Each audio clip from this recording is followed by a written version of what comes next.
Cafe. Anyway.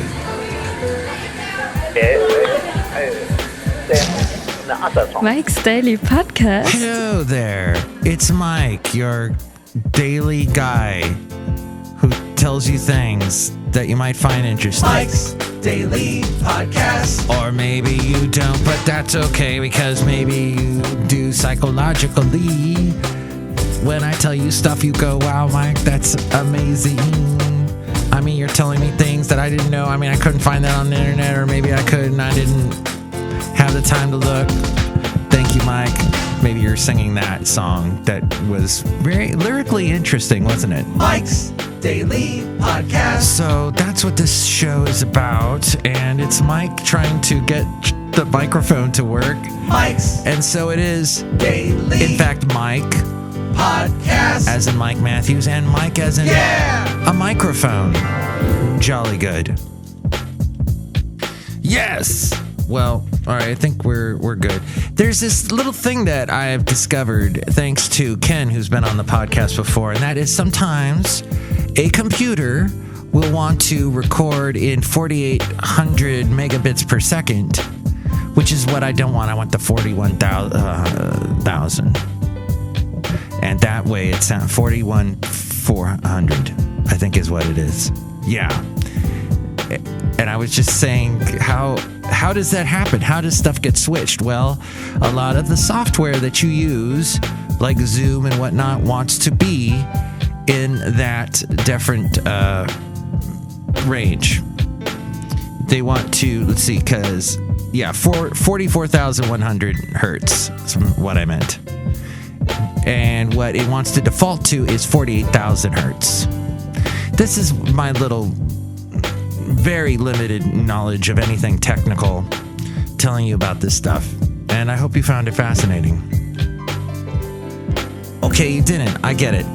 Hey, you know what I discovered today? Another technical interesting thing is that it's very difficult to work from home when you have no internet.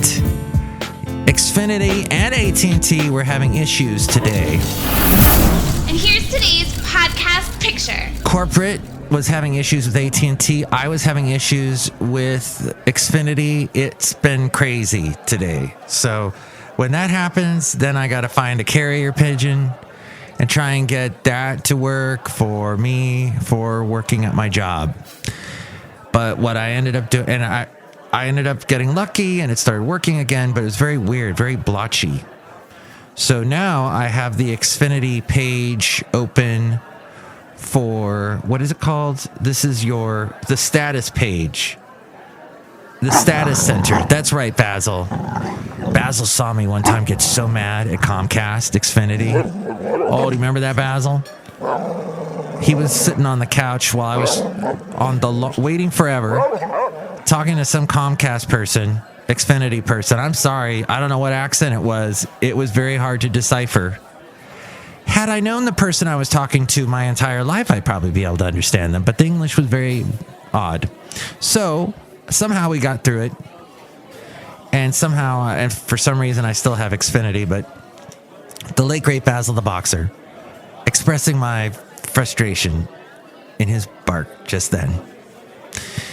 Yes, and other interesting things today, I was thinking about I didn't know this until today, and that is if you go to the Magic Kingdom, which is the only Disney property. I think now they're starting to let some people in to California Disneyland properties like Disneyland and California Adventure, but Florida has been the only place to go, and they got the 4 amusement parks: Epcot, the Magic Kingdom, what's the other one? The Animal Kingdom one, and the one with the Hollywood stuff.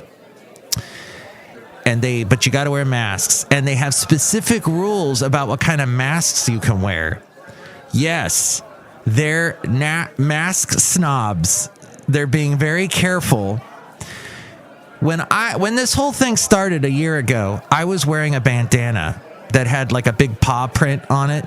I got it from this local dog rescue company organization, and I wore that because I'm like, this is what all I need, right? Fauci was saying that was all you needed. At least you needed that. At least wear that, he was saying. And so I was wearing that, and then Well, apparently Disney says no to that because you're still wide open below your chin. Anything can come flying up into your mouth. So those disposable masks, or the way masks are now where they just cover the nose and mouth and have very little exposure to outside air, those cloth masks. Some like cotton because it pulls the moisture away from the face. But here's what they don't want. They won't let you in. Now, these rules are constantly changing, but one of the rules they say is you can't come in if you have a mesh mask, because I guess too much stuff can come out of you that might be questionable that someone else could then catch. Then they don't want valves. No masks with valves. Not sure why that is. Maybe because you're going to scare the little kids. Then there's the one they don't want that's called I think this is what it's called, the gaiter. The face gaiter. It looks like that huge turtleneck that you pull up from your shirt up to your... Well, everybody I know that has these, and I know a lot of people that wear these, they don't ever cover their nose. They go up to their nose and then leave it like you would if you had a really big turtleneck on, a sweater with a big turtleneck, and you could only cover up to the bottom of your nose. But you're supposed to cover your nose. And these people with these gaiters never do. So there you go. That's the latest interesting stuff that I found today about masks. But lots of internet issues today. Oh, and the other interesting thing, speaking of masks, did you hear that Rite Aid said that within the past year, their cold and flu medications, they didn't sell as much as they have in previous years. People are getting less cold and flu symptoms, is what this is telling us, hinting at, perhaps because we are wearing masks all the time. People wearing masks getting less sick.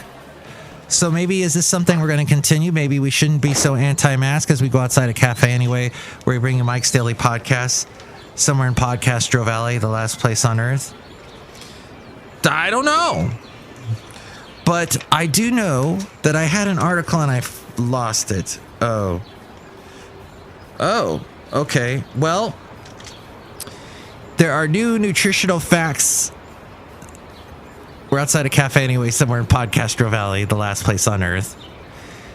And the new nutritional facts label is what I'm trying to say. The label for nutritional facts must list the total fat, saturated fat, trans fat, cholesterol. So, and by the way, those things are what I fight daily.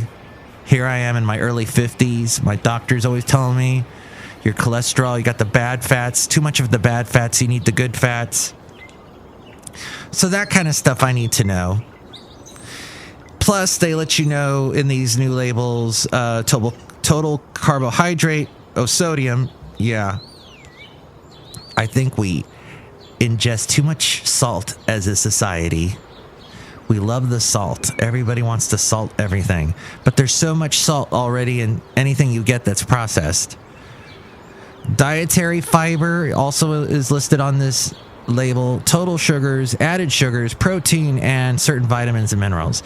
The actual amount and the percentages of daily values of vitamin D, calcium, iron, and potassium must be listed. Other vitamins and minerals may be listed voluntarily. Labels no longer reflect portion sizes based on what Americans should eat or drink, but instead on what they actually consume, which I love that. Because that was so arbitrary, what people should eat. Nobody follows that.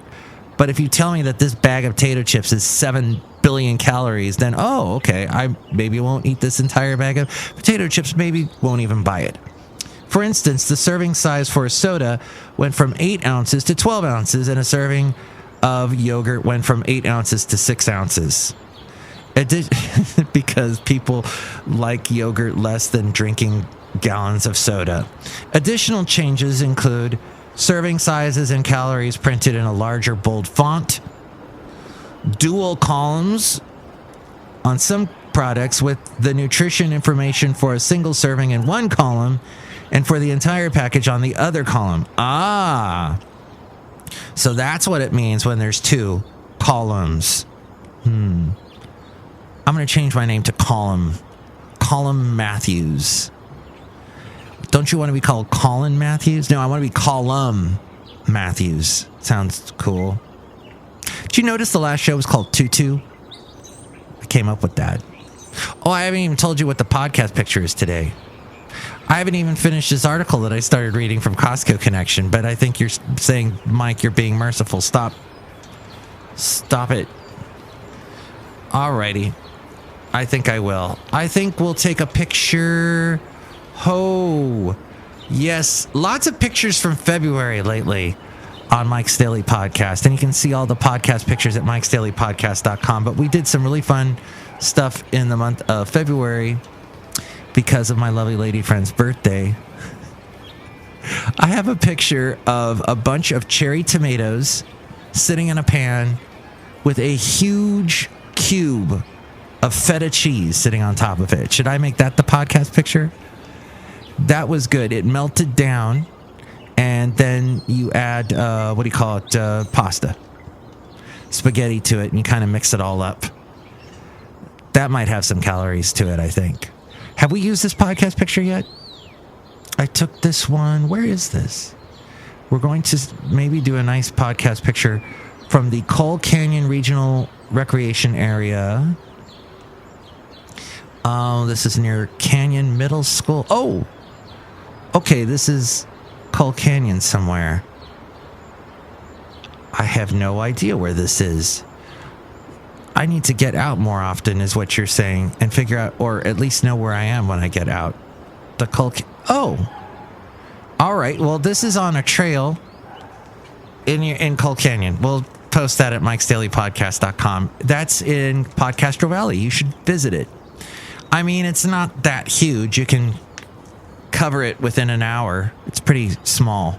I know this one guy, Bob, he used to listen to the show all the time. And he would talk my ear off when I saw him. And he had listened to the podcast before. I think I played one of his songs. He's a songwriter, producer, produces his own stuff. And I featured that on a podcast at one time, but I run into him constantly when I am walking this one trail in Coal Canyon. All right. So that's the end of the show, basically. Yes. Oh, except this little thing from Jimmy Fallon. He wanted to thank you, new pair of corduroys, for making that cool whooshing sound when I walk. Nothing signals the start of fall like the sound of people's fat thighs rubbing together. Aw. And he also says, thank you, onion rings, for being my favorite food until I bite into you and I'm left with a cold, wet onion in my mouth and a tiny, deep-fried steering wheel cover in my hand. That's from Jimmy Fallon back in 2011 when the only talk show he was doing was that late-night talk show. It was way back then. Remember those days so long ago? All right, hey, look who's outside a cafe anyway, somewhere in Podcastro Valley. The last place on earth. Here, look who it is. Come up to the microphone. Hello, Michael Masters, Madame Rootabega, and I hear that you snore. Oh, yes, all Podcastro Valley can hear me snore. I'm very loud, apparently. That's because you drink dairy. Oh, no, I don't drink dairy. I avoid dairy. I've been avoiding dairy for a while. It's easier to avoid dairy these days with all the almond milk, oat milk, all that lovely stuff. Do you drink that stuff, Madame Rootabega? Yes. Do you like to drink water? Yes. Do you drink soda? No. Okay, most people like gallons of soda, so that's different. Look who else is here. Hello there, Mike. This is Valentino, the parking attendant. And this is Bison Bentley. Do you know that? Mike, we're glad that your internet is working again. There. Yeah, internet. Do you know that? Yes, because of the internet working again at Cafe Anyway, you can hear this show. Next show, it'll be the wonderful Chely Shoehart, Floyd the Floorman, John Deere the engineer, thank you for listening. You can chime in about anything that we covered at 336mm daily. 3 plus 3 equals 6. MM as in Mike Matthews, daily as in what this podcast has been now for a couple days. Look at us. Go MDP. Go Mike's Daily Podcast. Yay. Mike's Daily Podcast is written and produced and performed by Mike Matthews. His podcast is super easy to find. Download or listen to his show and read his blog at mikesdailypodcast.com. Email Mike now at mikesdailypodcast@gmail.com. See you tomorrow. Bye. And that was episode 2223. 2223. You can hear all the past shows, look at the past podcast pictures at mikesdailypodcast.com.